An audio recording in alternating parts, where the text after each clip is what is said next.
Olá para todos, eu sou o Crônio Marins e este é o 47º vídeo de Mentes Holísticas, o holismo sobre crenças e o valor holístico.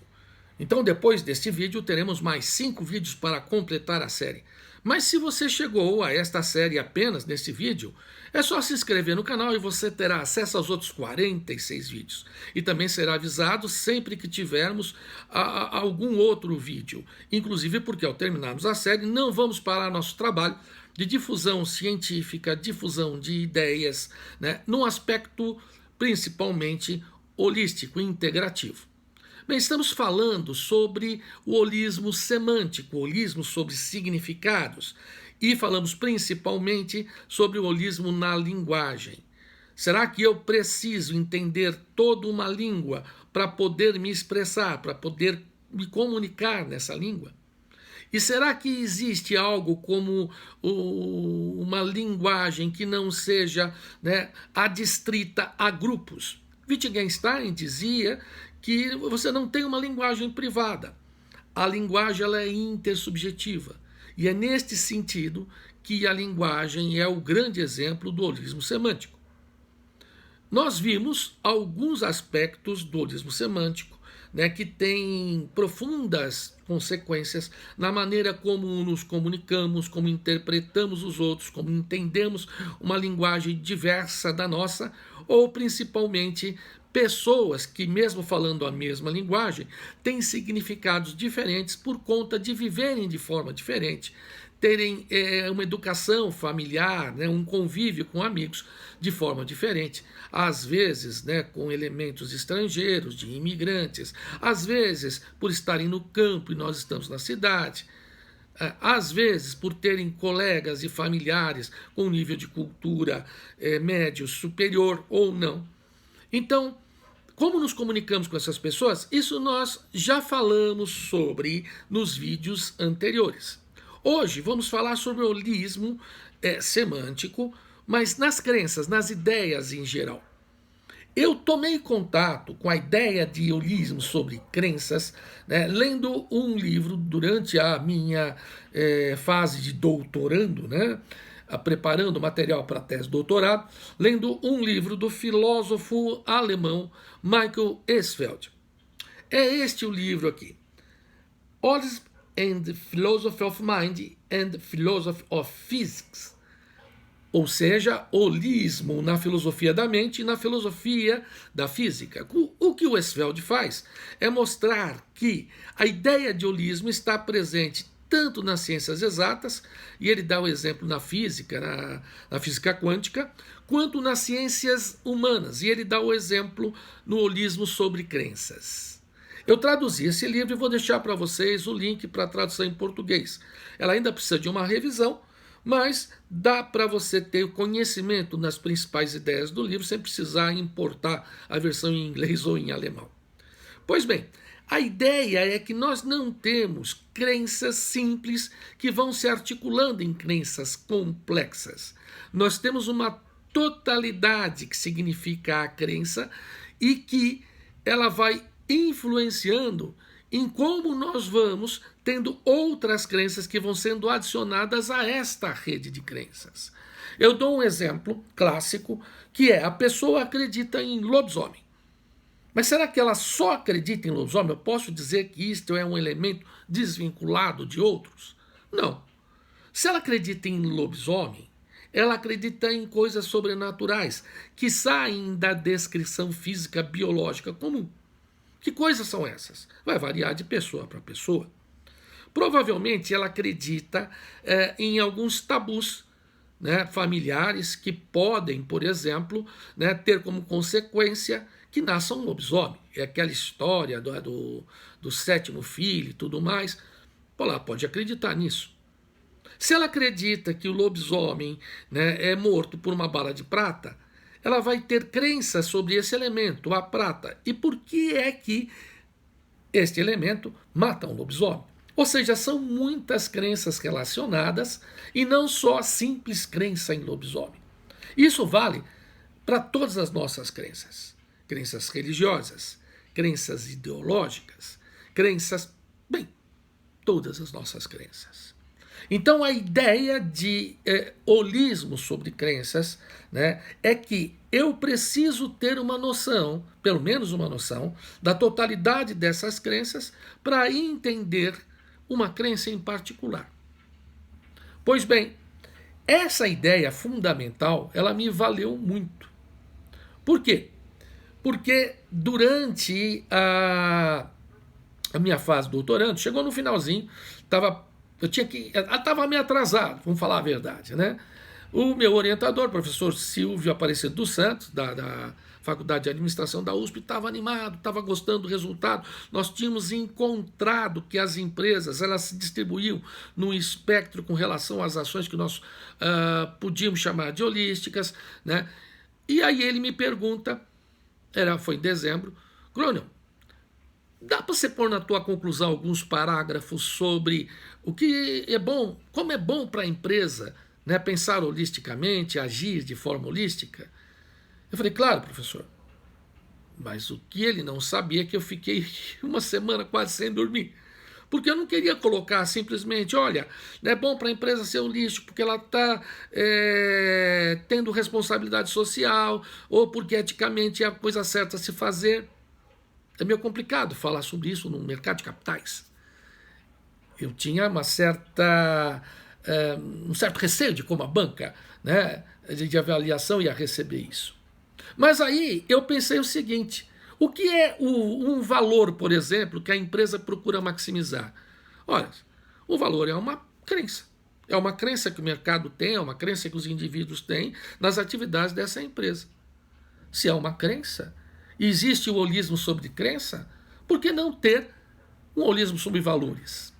Aí então, eu criei, vamos dizer assim, isso porque eu nunca ouvi falar sobre, né, esse conceito, até hoje, inclusive, minha tese é de 2015, a ideia de valor holístico. Vamos ver um pouquinho o que seria esse valor holístico, até porque eu estou desenvolvendo esses princípios pela primeira vez, né, de uma forma mais objetiva. Vamos falar um pouco sobre valor holístico. Vamos construir este conceito dando alguns princípios, algumas características que seriam importantes aqui para que nós pudéssemos falar de valor no sentido holístico. Então, as ações de indivíduos, instituições, empresas e outras associações humanas são alvos de atenção mais ou menos focada de outros indivíduos, instituições, empresas. O que é essa coisa de mais ou menos focada? Não? Esta atenção pode ser através de observação sistematizada, de forma casual, ou mesmo sem um registro completamente deliberado. Então, principalmente, né, falando-se de indivíduos, a gente presta atenção, às vezes, de forma planejada, às vezes, nós nos damos conta de determinado fenômeno, determinada ação de outra pessoa ou de uma empresa depois de alguma reflexão, muito tempo depois, né, que as coisas aconteceram. Com as empresas, isso normalmente é mais planejado, com outras instituições também. A valoração das ações e, portanto, de seus agentes é realizada através de uma somatória complexa de registros obtidos direta ou indiretamente. Veja, somatória complexa aqui quer dizer que não é só ficar observando, né, uma valoração, aí somando com outra, somando como a gente soma R$ 3 com R$ 5. As valorações dos diferentes agentes podem ser utilizadas em outras valorações, em diferentes níveis ou graus, né? Então, por exemplo, eu posso observar diretamente, eu posso fazer uma valoração em cima do que a minha mãe me disse, ou do que uma amiga da minha mãe disse para ela, que falou para mim. E também eu posso ter nas valorações, né, que ocorram fenômenos envolvendo complexidade com relações múltiplas entre agentes e suas avaliações. Eu posso ter relações com grupos. Então, eu posso ter uma valoração Não por conta do que um indivíduo valorou, mas todo um grupo ao qual eu pertenço não pode ter valorado. Esta ideia da construção complexa, holística do valor.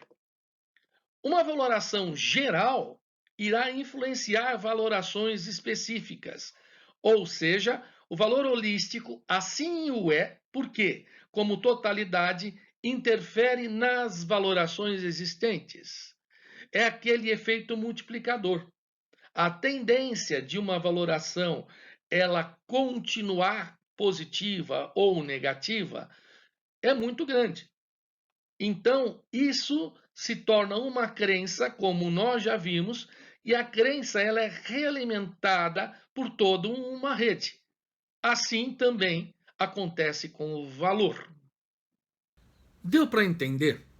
Quando nós falamos em valor, não estamos falando em valor no sentido financeiro. Para algumas empresas, né, se estamos falando de empresa, até para alguns indivíduos, pode ser que sim, aquelas pessoas que pensam que há preço para tudo. Mas estamos falando em valores éticos, morais, valores científicos, por que não? Estamos falando de ciência. Então, há diversos tipos de valoração. E, nesse sentido, o valor aqui é tido como uma conjunção disso tudo. Hoje, é muito importante para as empresas terem outros tipos de valores, né, além do valor financeiro. A empresa ela tem que se preocupar em garantir este valor, em ter segurança, por exemplo. Ou seja, é um valor projetado para o futuro. Pois bem, e os indivíduos? Os indivíduos também são valorados. Você é valorado no sentido econômico, mas é valorado no sentido do seu caráter, da sua responsabilidade, se você é uma pessoa responsável ou não. Se você é uma pessoa agradável ou não. Bem, todos os tipos de valores.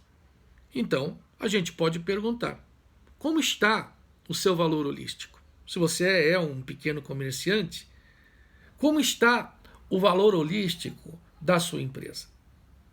É possível controlar esse valor holístico?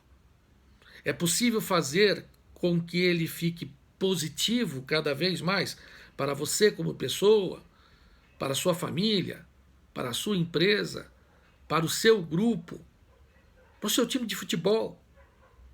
Bem, esses são aspectos que não desenvolveremos aqui. É importante ressaltar que o valor holístico é um conceito que admite que há múltiplas influências sobre o que você já tem como valoração e a sua valoração de futuro. É claro que passado, presente e futuro, nós já vimos, né, são dimensões de uma mesma coisa, da temporalidade.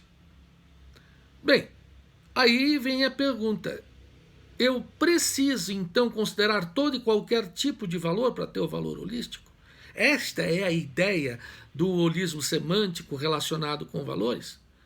Pois bem, essa é uma grande dificuldade que é sempre tida como um obstáculo para o pensamento holístico. E aí, nós vamos, no vídeo que vem, falar sobre um conceito que atenua esta dificuldade. Este conceito é o holismo moderado. Então, com o holismo moderado, voltaremos no próximo vídeo na continuidade desta série. Até lá!